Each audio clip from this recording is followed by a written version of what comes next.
Shalom. Syukur bagi Tuhan yang telah memberikan kita waktu dan kesempatan untuk kita beribadah kepada Tuhan.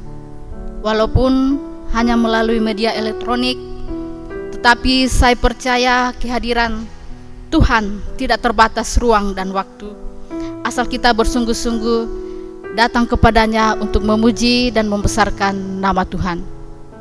Pelayan firman pada hari ini adalah Penatua Darmawati Hode. Dan untuk panggilan beribadah, saya jemput kita semua bangkit berdiri.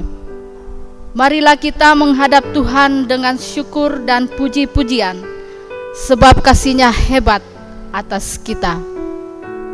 Kita menyanyi dari PKJ 14 ayatnya yang pertama, kunyanyikan kasih setia Tuhan.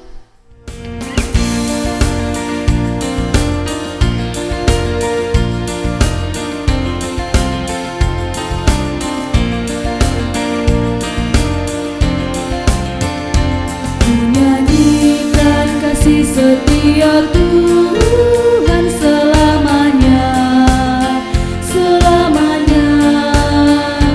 Menyanyikan kasih setia Tuhan selamanya, ku nyanyikan selamanya. Ku tuturkan padamu kasih setiamu Tuhan. Tuturkan padamu kasih setiamu turun-temurun. Menyanyikan kasih setia Tuhan selamanya, selamanya. Menyanyikan kasih setia Tuhan selamanya, ku nyanyikan selamanya. Tabisan dan salam. Ibadah keluarga saat ini ditabiskan dalam nama Bapa, Anak, dan Roh Kudus. Amin. Damai sejahtera Allah adalah dengan kita sekalian. Kita memuji Tuhan dengan menyanyikan PKJ nomor 27 ayatnya yang pertama, nyanyikanlah nyanyian baru.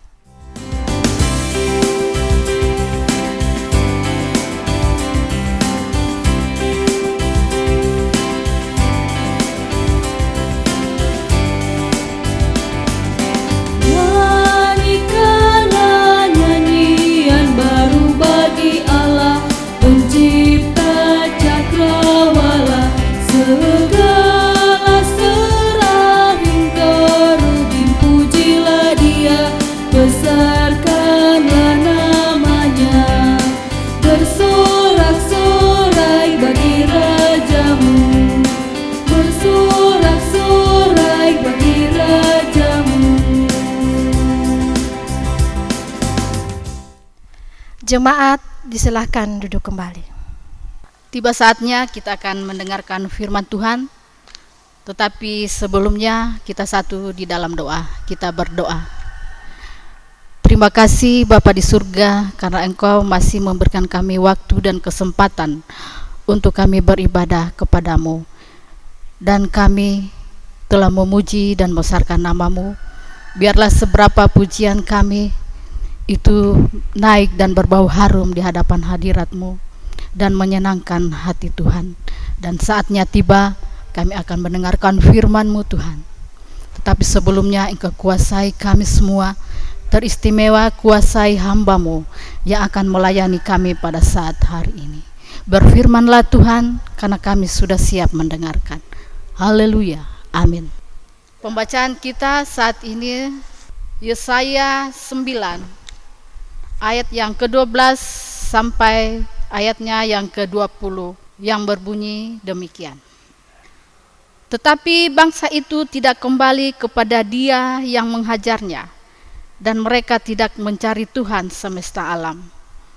Maka Tuhan mengerat dari Israel kepala dan ekor, batang dan ranting pada suatu hari juga. Tua-tua dan orang yang terpandang itulah kepala, dan nabi yang mengajarkan dusta, itulah ekor. Sebab orang-orang yang mengendalikan bangsa ini adalah penyesat, dan orang-orang yang dikendalikan mereka menjadi kacau. Sebab itu Tuhan tidak bersukacita karena teruna-teruna kepada anak-anak yatim dan janda-janda mereka, sebab sekaliannya mereka murtad dan berbuat jahat. Dan setiap mulut berbicara bebal, sekalipun semuanya ini terjadi, murkanya belum surut dan tangannya masih teracung. Sebab kefasikan itu menyala seperti api yang memakan habis putri malu dan rumput, lalu membakar belukar di hutan sehingga tonggak asap berkepul-kepul di atas. Oleh karena muka Tuhan semesta alam, terbakarlah tanah itu, dan bangsa itu menjadi makanan api. Seorang pun tidak mengasihani saudaranya. Mereka mencakup ke sebelah kanan, tetapi masih lapar. Mereka memakan ke sebelah kiri, tetapi tidak kenyang. Setiap orang memakan daging temannya. Manasye memakan Efraim, dan Efraim memakan Manasye, dan bersama-sama mereka melawan Yehuda. Sekalipun semuanya ini terjadi, murkanya belum surut dan tangannya masih teracung. Demikianlah pembacaan kita pada sore hari ini. Selamat sore dan salam sejahtera bagi kita semua. Hiduplah bijak sebab Tuhan bisa marah. Ini adalah tema kita pada saat ini. Bapak, Ibu, saudara-saudari yang dikasihi oleh Tuhan, dalam benak sebagian orang yang tidak mengenal Tuhan dengan baik, berpikir bahwa Tuhan itu adalah yang Maha Pengasih dan Pengampun, tidak pernah marah dan tidak mendendam. Karena itu, jika kita berbuat dosa atau melanggar firman Allah, maka tentu tidak jadi masalah.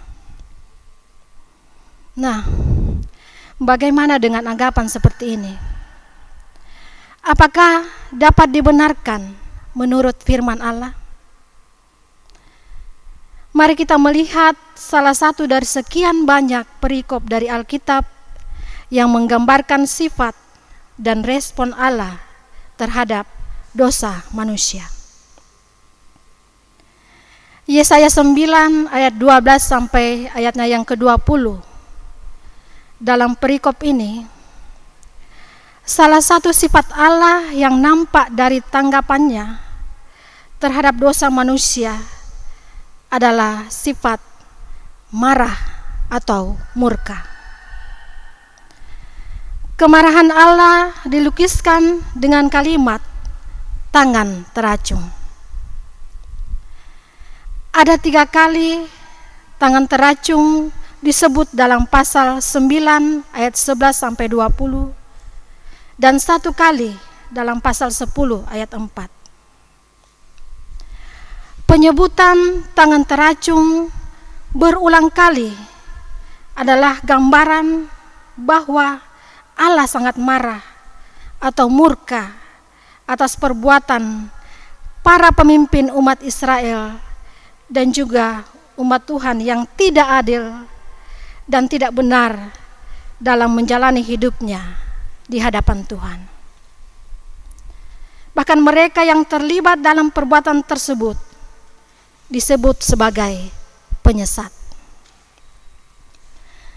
Perbuatan-perbuatan tersebut telah diperingatkan oleh Tuhan melalui Nabi Yesaya agar segera ditinggalkan. Namun sangat disayangkan bahwa ternyata mereka tetap melakukan ketidakadilan dan ketidakbenaran dalam praktek kehidupan mereka di hadapan Tuhan. Sebagai pemimpin, seharusnya lah mereka yang menjadi panutan dan pengayom bagi umat Tuhan, tetapi tidak dilakukannya. Karena itu Allah berfirman bahwa Allah akan mengerat para pemimpin dan umat yang tidak takut kepada Allah sebagai hukuman atas perbuatan mereka. Mengerat berarti bahwa kehidupan para pemimpin dan umat Israel yang tidak takut lagi kepada Tuhan akan menderita secara perlahan-lahan sampai bangsa itu bertobat dan kembali kepada Tuhan. Bapak, Ibu, saudara-saudari yang dikasihi oleh Tuhan, dari penjelasan ayat ini jelaslah bagi kita bahwa menyebut Allah sebagai pengasih, penyayang, dan pengampun tidaklah salah. Karena itulah sifat Allah. Namun tidak berarti bahwa Allah tidak bisa marah. Allah juga memiliki sifat marah yang nampak dalam berbagai peristiwa atau pengalaman hidup manusia, seperti peristiwa air bah di dalam Kejadian 7 ayat 1 sampai 24, dan peristiwa di tahun 2018 gempa dan tsunami terjadi di Kota Palu, Sulawesi Tengah. Gempa dan tsunami menghancurkan bangunan yang kokoh dan megah. Kematian di mana-mana. Dan menurut kesaksian dari orang-orang yang selamat, bahwa khususnya di daerah Petobo, lumpur menelan rumah dan orang-orang yang ada di daerah itu.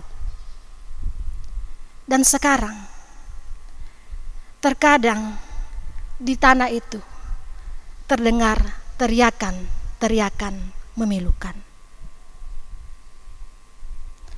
Dan masih segar juga dalam ingatan kita di bulan Juli di tahun ini, tahun 2020. Banjir bandang terjadi di Masamba, Luwu Utara. Korban jiwa dan materi dialami di kota Masamba. Mereka kehilangan suami, kehilangan istri, kehilangan anak-anak, kehilangan cucu, kehilangan orang tua, kehilangan rumah dan harta benda. Peristiwa-peristiwa itu terjadi karena umat manusia yang tidak takut kepada Allah, sehingga membangkitkan amarah Allah. Oleh sebab itu, marilah kita terus menjalani hidup yang Tuhan anugerahkan dengan penuh rasa syukur dan puji-pujian. Hidup dalam kebenaran dan keadilan di dalam Tuhan. Jangan kita terjerumus pada kehidupan seperti yang dilakukan oleh para pemimpin Israel pada zaman Nabi Yesaya. Mereka hidup dalam berbagai perbuatan dosa. Sombong, angkuh,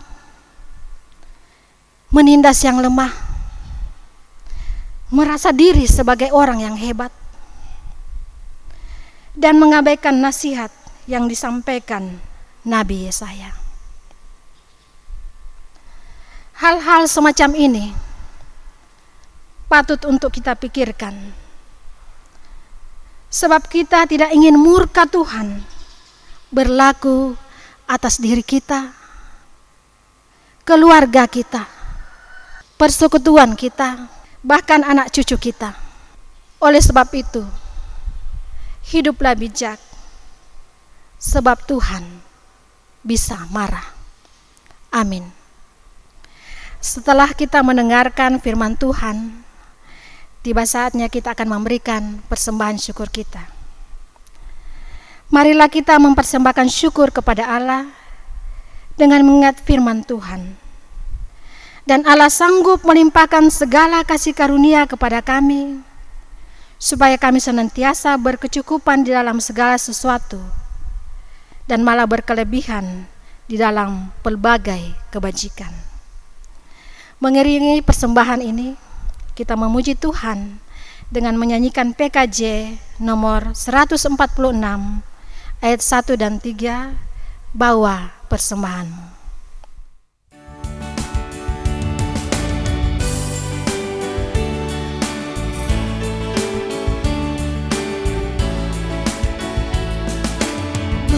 Persembahanmu dalam rumah Tuhan, dengan rela hatimu janganlah jemu. Bawa persembahanmu, bawa dengan suka. Bawa persembahanmu, tanda sukacitamu. Bawa persembahanmu, ucaplah syukur.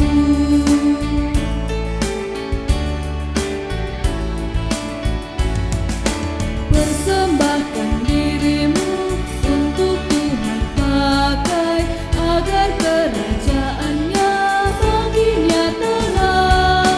Damai dan sejahtera diberikan Tuhan. Bawa persembahanmu, tanda sukacitamu. Bawa persembahanmu, ucaplah syukur. Kita akan masuk dalam doa syafaat. Mari kita berdoa. Bapa kami yang di sorga, terima kasih karena saat ini kami masih ada, kami masih hidup. Itu semua karena anugerah-Mu. Tuhan, saat ini kami sudah mendengarkan firman-Mu. Tuhan, ampuni dosa kami jika dalam kehidupan kami ini kami sering berbuat dosa terhadap Engkau. Kami hanya mengandalkan kehebatan kami. Kami sombong, angkuh, iri hati, dendam, kepahitan, penuh dengan kemarahan, serta memandang rendah orang lain. Oleh sebab itu ya Tuhan, kami mohon curahan Roh Kudus-Mu memampukan kami untuk senantiasa takut akan Tuhan dalam kehidupan kami. Ya Tuhan, berkati dan lindungi jemaat-Mu, Jemaat Sion Wasponda, dalam tugas dan pekerjaan kami masing-masing. Ada berbagai macam pergumulan suami, pergumulan istri, pergumulan anak-anak, pergumulan sakit penyakit, dan pergumulan kebutuhan kami setiap hari. Ya Tuhan, mampukan kami untuk menghadapinya. Oleh sebab itu, kami serahkan semua ini di dalam tangan-Mu. Biarlah kehendak-Mu yang jadi di dalam kehidupan kami. Tuhan, kami sudah memberikan persembahan syukur kami. Engkau berkati agar dapat digunakan di tengah-tengah jemaat-Mu, Jemaat Sion Wasponda, dan di tengah-tengah dunia ini. Terima kasih Tuhan. Kami naikkan pujian syukur kami hanya di dalam nama Tuhan Yesus. Amin. Pengutusan dan berkat Bapak Ibu saya jemput berdiri. Jemaat yang dikasihi Tuhan, hiduplah dalam damai sejahtera Tuhan kita Yesus Kristus dan terimalah berkat-Nya. Kasih karunia dan damai sejahtera dari Allah, Bapa kita, dari Tuhan Yesus Kristus, dan dari Roh Kudus, menyertai kita sekalian. Amin. Amin.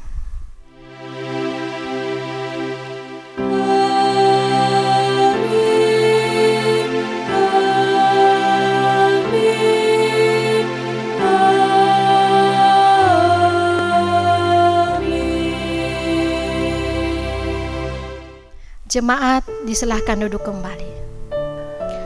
Demikianlah ibadah kita saat ini. Semoga ibadah kita berkenan di hadapan Tuhan, dan firman yang telah kita dengar menjadi kekuatan dan bekal hidup kita dalam menjalani hidup di tengah-tengah dunia ini. Terima kasih kepada Penatua Darmawati Hode yang telah melayani kita pada saat ini. Tuhan Yesus memberkati. Dan juga kepada seluruh tim yang telah bekerja dalam pembuatan video ini, sehingga kita dapat mengikuti ibadah dari rumah kita masing-masing. Tuhan Yesus memberkati. Dan akhirnya saya ucapkan salam sehat dan salam sejahtera buat kita semua. Sampai berjumpa pada ibadah kita di minggu yang akan datang. Tuhan memberkati.